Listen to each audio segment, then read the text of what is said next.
Oh god, Right, hello. Hello stream. Please stop laughing maniacally while nobody can hear you because it's really annoying. Okay, hold on. Let me just drag off this real quick. Hold on. Sorry guys, I need to do something. Yeah, what?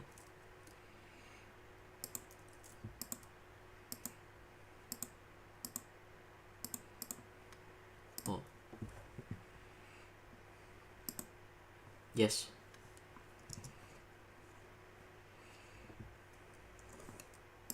No, I haven't even started reading it yet. Bro. Sorry guys, I was just doing something. Right. It's back on the screen. This isn't very good, is it? Hold up. Right, sorry guys. Let me just look on my let me just look at my stream to see if it's doing alright. It's doing some testing here. Okay, well that's fun. There's a black bar at the bottom of the screen. Yippee! Right, let's see if I can fix that. No. Oh, come on, this is actually...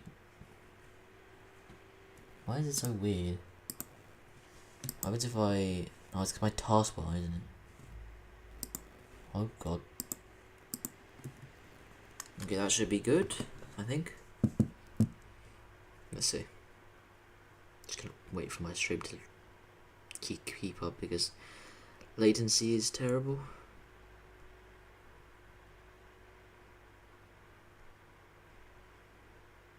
Yeah, there we go. Okay, cool. Right, let me just announce this to everyone.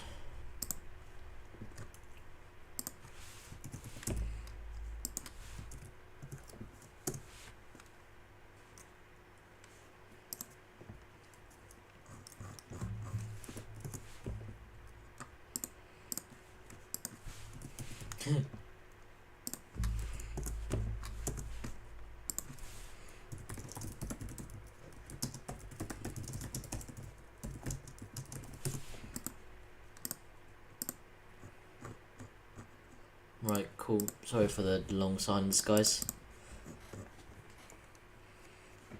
Please stop. Okay, sorry for the long silence, guys. I'm gonna actually start now. Right, American Declaration of Independence. In Congress, July 4th, 1776. The unanimous declaration of the 13th United States of America, when in the course of human events it becomes necessary for one people to dissolve the political bands which have connected them with another, and to assume among the powers of the earth the separate and equal station to which the laws of nature and of nature's God entitle them. A decent respect to the opinions of mankind requires that they should declare the causes which impel them to the separation. We hold these truths to be self-evident, that all men are created equal, that they are endowed by their Creator with certain unalienable rights, that among these are life, liberty, and the pursuit of happiness, that to secure these rights governments are instituted among men, deriving their just powers from the consent of the governed, that whenever any form of government becomes destructive of these ends, it is the right of the people to alter or to abolish it, and to institute new government, laying its foundation on such principles and organizing its powers in its such form as to them shall seem most likely to affect their safety and happiness. Prudence indeed will dictate that governments long established should not be changed for light and transient causes, and accordingly all experience hath shewn that mankind are more disposed to suffer, while evils are sufferable, than to right themselves by abolishing the forms to which they are accustomed. But when a long train of abuses and usurpations pursuing invariably the same object evinces a design to reduce them from under absolute despotism, it is their right, it is their duty to throw off such government, and to provide new guards for their future security. Such has been the patient sufferance of these colonies, and such is now the necessity which constrains them to alter their former systems of government. The history of the present King of Great Britain is a history of repeated injuries and usurpations, all having in direct object the establishment of an absolute tyranny over these states. To prove this, let facts be submitted to a candid world. He has refused his assent to laws, the most wholesome and necessary for the public good. He has forbidden his governors to pass laws of immediate and pressing importance, unless suspended in their operation till his assent should be obtained, and when so suspended, he has utterly neglected to attend them. He has refused to pass other laws for the accommodation of large districts of people, unless those people would relinquish the right of representation in the legislature, right and inestimable to them and formidable to tyrants only. He has called together legislative bodies at places unusual, uncomfortable, and distant from the depository of their public records, for the sole purpose of fatiguing them into the compliance with his measures. He has dissolved representative houses repeatedly for opposing with his manly firmness his invasions on the rights of the people. He has refused for a long time after such dissolutions to cause others to be elected, whereby the legislative powers, incapable of annihilation, have returned to the people at large for their exercise, the state remaining in the meantime exposed to all the dangers of invasion from without and convulsions within. He has endeavoured to prevent the population of these states for the purpose obstructing the laws for naturalization of foreigners, refusing to pass others to encourage their migrations hither, and raising the conditions of new appropriations of lands. He has obstructed the administration of justice by refusing his assent to laws for establishing judiciary powers. He makes judges dependent on his will alone for the tenure of their offices and the amount and payment of their salaries. He has erected a multitude of new offices, and sent hither swarms of officers to harass our people, and eat out their substance. He kept among us, in times of peace, standing armies without the consent of our legislatures. He has affected to render the military independent of and superior to the civil power. He has combined with others to subject us to jurisdiction foreign to our constitution, and unacknowledged by our laws, giving his assent to their acts of pretended legislation. For quartering large bodies of armed troops among us, for protecting them by a mock trial from punishment for any murders which they should commit on the inhabitants of these states, for cutting off our trade with all the parts of the world, for imposing taxes on us without our consent, for depriving us in many cases of the benefits of trial by jury, for transporting us beyond the seas to be tried for pretended offences, for abolishing the free system of English laws in a neighbouring province, establishing therein an arbitrary government, and enlarging its boundaries so as to render it at once an example and fit instrument for introducing the same absolute rule into these colonies, for taking away our charters, abolishing our most valuable laws, and altering fundamentally the forms of our governments. For suspending our own legislatures and declaring invested with power to legislate for us in all cases whatsoever. He has abdicated government here by declaring us out of his protection and waging war against us. He has plundered our seas, ravaged our coasts, burnt our towns, and destroyed the lives of our people.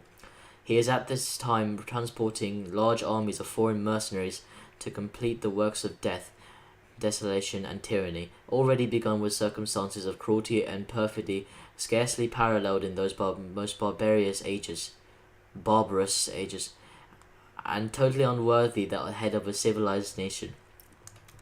He has constrained our fellow citizens taking captain on the high seas to bear arms against their country, to become executioners of their friends and brethren, or to fall themselves by their hands. He has excited the domestic insurrections among us, and has endeavoured to bring on the inhabitants of our frontiers the merciless Indian savages, whose known rule of warfare is an undistinguished destruction of all ages, sexes, and conditions. In every stage of these oppressions we have petitioned for redress in the most humble terms. Our repeated petitions have been answered only by repeated injury. A prince whose character is thus marked by every act which may define a tyrant is unfit to be the ruler of a free people. Nor have we been wanting in attention to our British brethren. We have warned them from time to time of attempts by their legislature to extend an unwarrantable jurisdiction over us.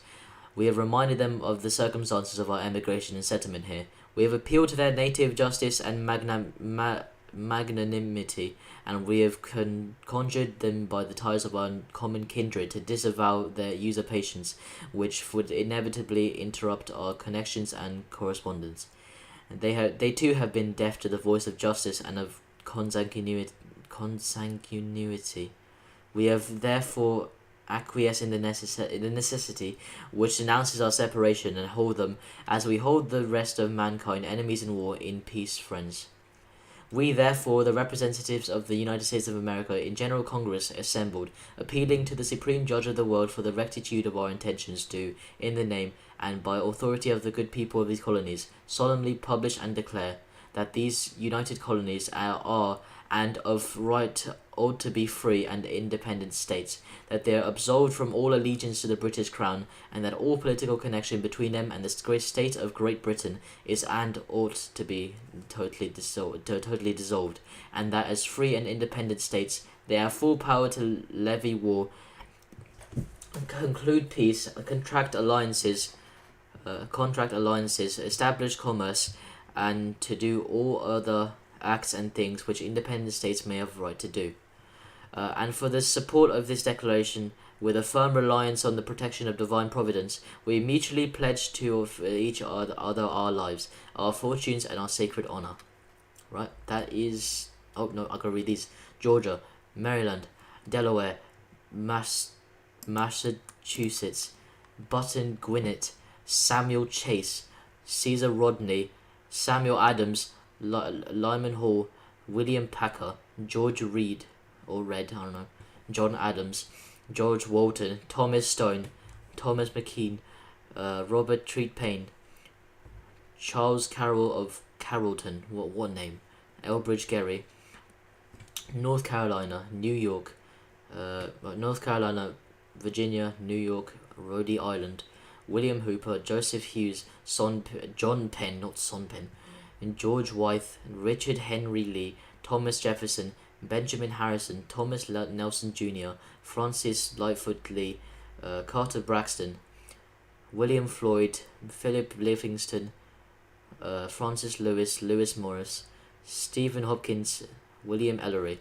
South Carolina, Edward Rutledge, Thomas Hayward Jr., Thomas Lynch Jr., Arthur Middleton, Massachusetts, John Hancock, what name, New Jersey, Richard Stockton, John Witherspoon, Francis Hopkinson, John Hart, Abraham Clark, Connecticut, Roger Sherman, Samuel Huntington, William Williams, what name, Oliver Wolcott, Pennsylvania, Robert Morris, Benjamin Rush, Benjamin Franklin, John Morton, George Clymer, James Smith, George Taylor, James Wilson, George Ross, New Hampshire, New Hampshire, Josiah or Hosea, I don't know, Bartlett, William Whipple, and New Hampshire again, Matthew Taunton. Back to main declaration page. And yeah, that's it. That was it really. That was the American Declaration of Independence. I don't know why I decided that reading this is a good idea. But I don't know. I just felt like doing it. You know, I just felt like doing it. I'm not American. I just thought it was something to do, because I haven't uploaded in a while. So I don't know, make content. Anyway, that's it for this stream, guys. Pretty short stream, I know, but it's only been like 14 minutes. But you know, I wasn't really intending it to be that long.